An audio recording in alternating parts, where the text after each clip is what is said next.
parlant de la canne sucrée, je reviens parce que je parlais des manquements liés à l'organisation, ce qui fait aujourd'hui que cette compétition est beaucoup critiquée par certains pays ou certains grands joueurs. Je ne manquerai pas de rappeler cette absence d'eau dans les vestiaires, qui est quand même une honte. Avant d'y revenir, nous pouvons aussi parler des problèmes sanitaires qui aujourd'hui sont en train de créer d'autres polémiques.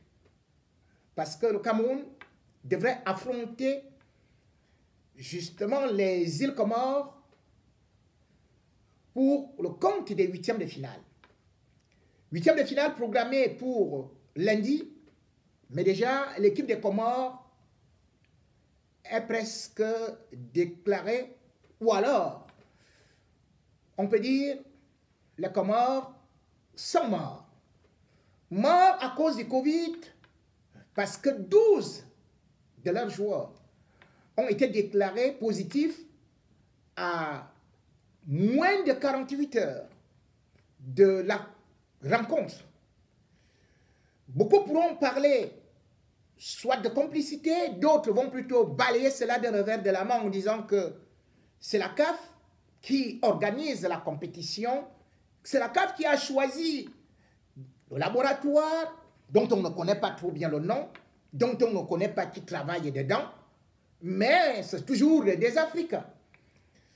On pourrait donc rapidement jeter la responsabilité sur la CAF, sauf que les adversaires pourront quand même aussi se dire, après Traoré, le capitaine du Burkina Faso qui avait crié au scandale, au complot, avec, dès le premier match d'ouverture, 7 personnes de la délégation, 9 personnes de la délégation déclarées positives. Cette fois-ci, les Comores sont très mal partis et, sauf miracle, pourraient se qualifier.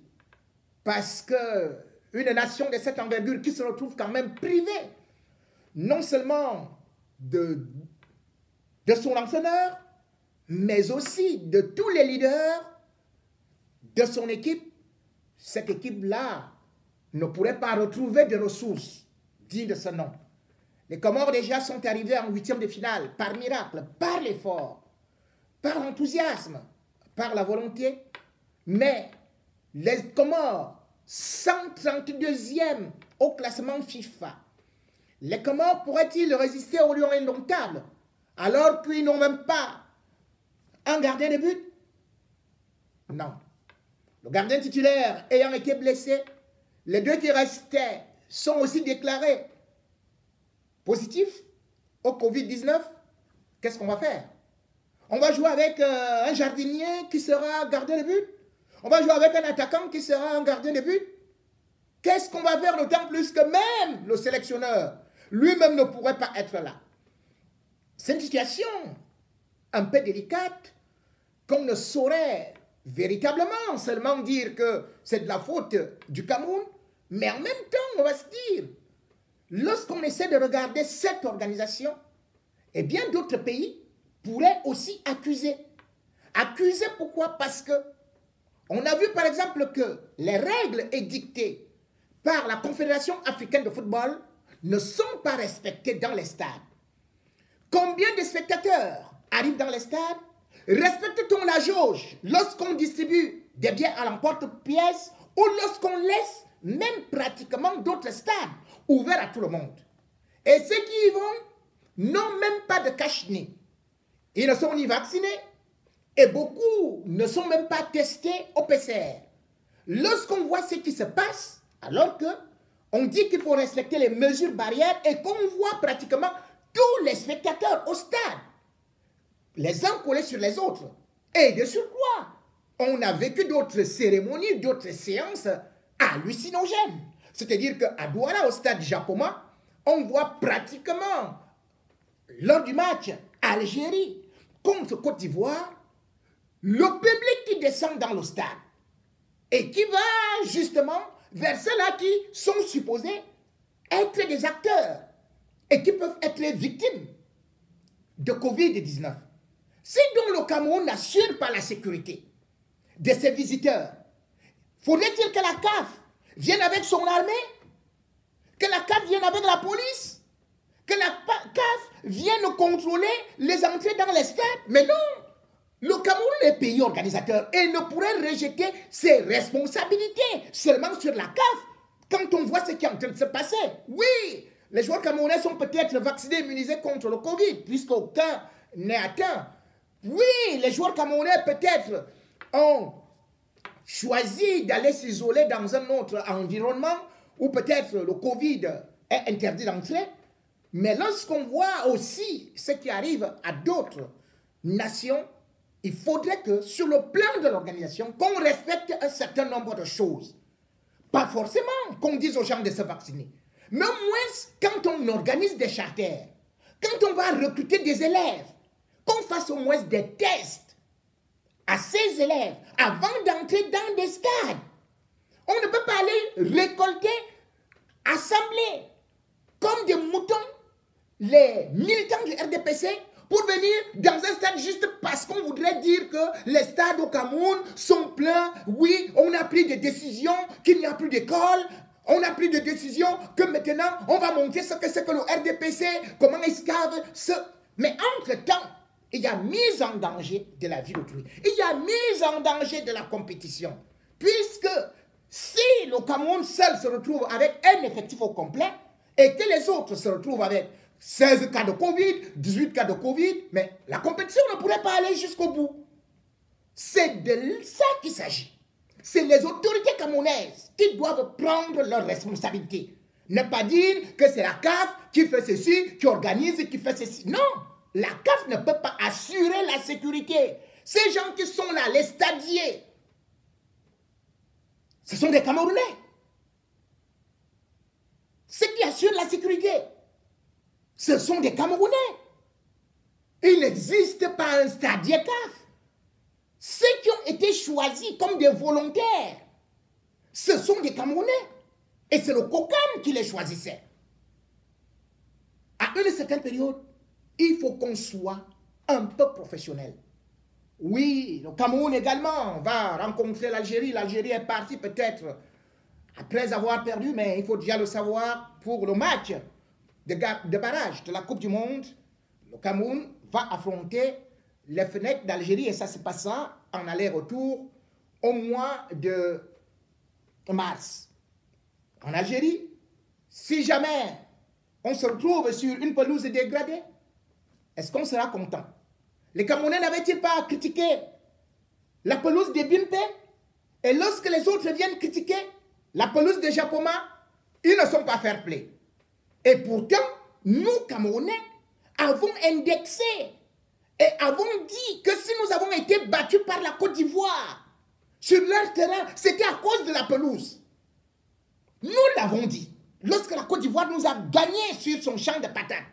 Mais lorsqu'on arrive au Cameroun, lorsque les autres équipes sont battues sur nos champs de patates, on dit non, la balle circulait bien. Non, il ne faut pas dire que c'est le stade qui est mauvais, qui est ceci, qui est cela. Mais non, soyons honnêtes. Soyons honnêtes envers nous-mêmes. Comme je parlais de cette histoire d'eau, il ne peut pas manquer de l'eau dans les vestiaires des joueurs. Vous allez dire quoi? Que c'est la CAF qui devrait venir avec des bouteilles d'eau ou des châteaux d'eau installés dans des stades? Mais c'est pas possible. Et ce qui est terrible, c'est que dans les mêmes stades, les mêmes gens qui sont en train de supporter cette situation, ils voient quand même les ministres de la République qui, eux, prennent du Dom Pérignon, ils prennent du Pétrus, et ils applaudissent. D'autres viennent dire, c'est sûr que ça se joue. C'est pas dans la diaspora. Ça se joue ici. Et ils boivent du champagne. Et ceux qui les supportent n'ont pas d'eau à boire.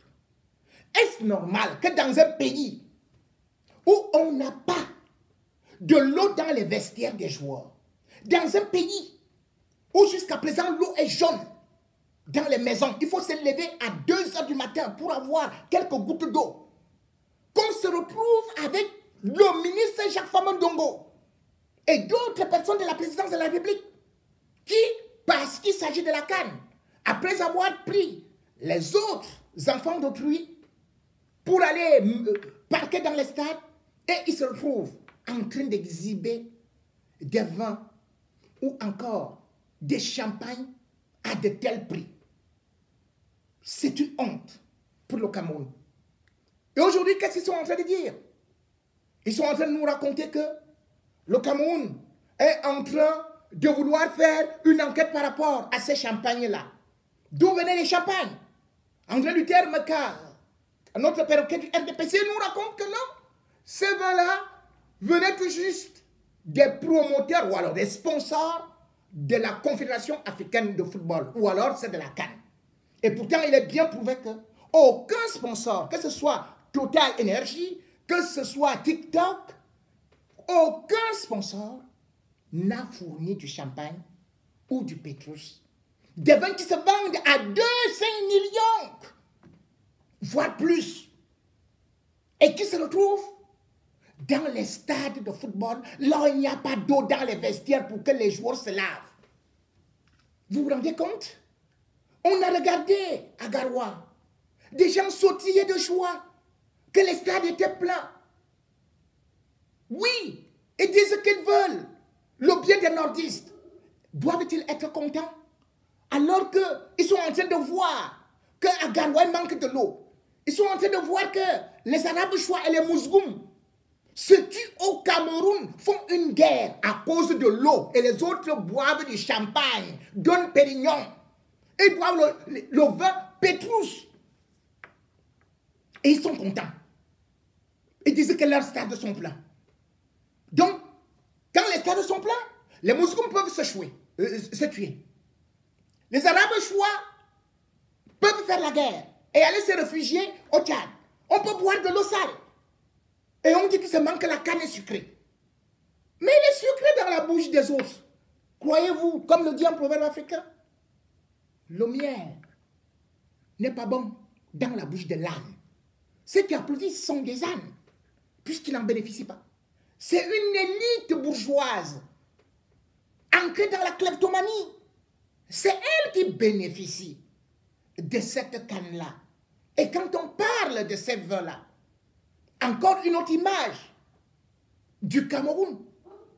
Parce que ça montre jusqu'où le pays est mal gouverné et jusqu'où les gens sont dans la gabégie. Vous vous rendez compte combien de temps j'ai eu à décrire ici les commandes de vin au niveau de la présidence de la République. Et on me dit aujourd'hui que la présidence de la République est en train de faire une enquête pour savoir d'où sortent les champagnes. Et qui vient? C'est Ayam Ogé, un buveur de champagne. Il se lave avec le Don Pérignon. Il se parfume avec le Pétrus. Toutes ces femmes, les copines et tout, il va avec des cartons, il dépose ça là-bas. Parce que ces vins sont à haut niveau de la présidence de la République. Parfois, on les revend au quartier et on offre aux ministres, on offre aux nanas, on offre... Mais c'est comme ça. Un pays comme le Cameroun. Imaginez que, par exemple, j'avais eu à décrire cela. Le 18 décembre 2019, une note de la présidence de la République nous confirmait qu'il y avait eu une commande d'1,5 milliard rien que pour les vins, pour les fêtes de fin d'année. Et c'est le directeur du budget du ministère des Finances. C'est-à-dire que lui, Paul Motazé, a donné l'accord. Et pour que l'ambassade du Cameroun à Paris débloque 1,5 milliard. Quelqu'un a débloqué cela. Rien que pour le champagne. L'année dernière, en plein Covid, j'ai décrié. Même chose, 1 milliard. Et aujourd'hui, toujours le même Mongolo, Mondoulou, que j'appelle Mondoulou Ba, le neveu de Chantal Biya, qui a été nommé à 27 ans, intendant adjoint à la présidence de la République. C'est le fils de Maman Rosette. Sa petite sœur actuellement, elle est à l'ENAM. C'est eux qui viendront vous gouverner. Hein? Dès qu'il est entré, même chose. 1 milliard. Et il y a une autre facture qui est en train d'attendre. Je suis en train de surveiller ça. Tant que va débloquer. 1 milliard. Toujours pour le champagne. Et les grands vins. Il commande chez Cognac. Il commande chez tel. Il commande chez tel. Et on est donc surpris que le vin se retrouve comme ça. 5 millions la bouteille dans le stade. Et on boit ça et on nargue aux autres. Que c'est ici que ça se passe. Pendant ce temps, vous vous rendez compte, même au sud, où ils sont originaires, on n'a pas d'eau. On n'a rien. Vous savez, le nombre de forages que 1 milliard 500 millions peuvent construire pour que les populations aient de l'eau. Ce régime est méchant. Et si chaque année, ils dépensent ne serait-ce que 1 milliard, en 40 ans, ça fait 40 milliards que la présidence de la République a dépensé rien que pour les vins. Et des vins de surcroît surfacturés.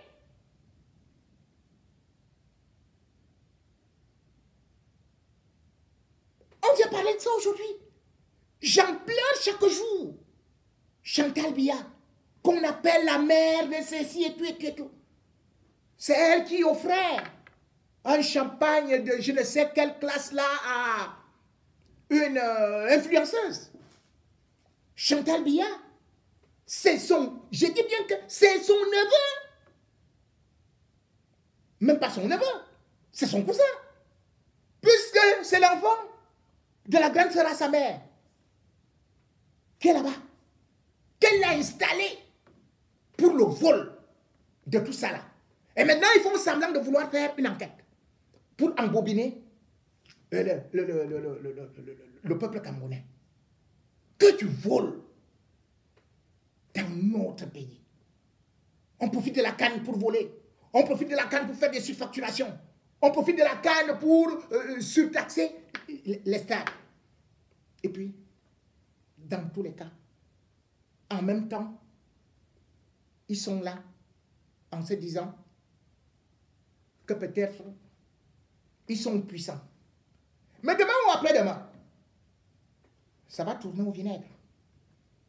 Demain ou après-demain, vous allez vomir ce que vous avez bu. Demain ou après-demain, vous rendrez gorge. Comme Biya vous dit souvent, non? Il est à côté de vous, il boit avec vous. Hein. Mais à la fin, il finit par vous frapper. C'est comme ça qu'il fonctionne. Buvez ce Petros. Buvez Don Pérignon. Fabondongo. À la santé. Mais sachez que bientôt, vous serez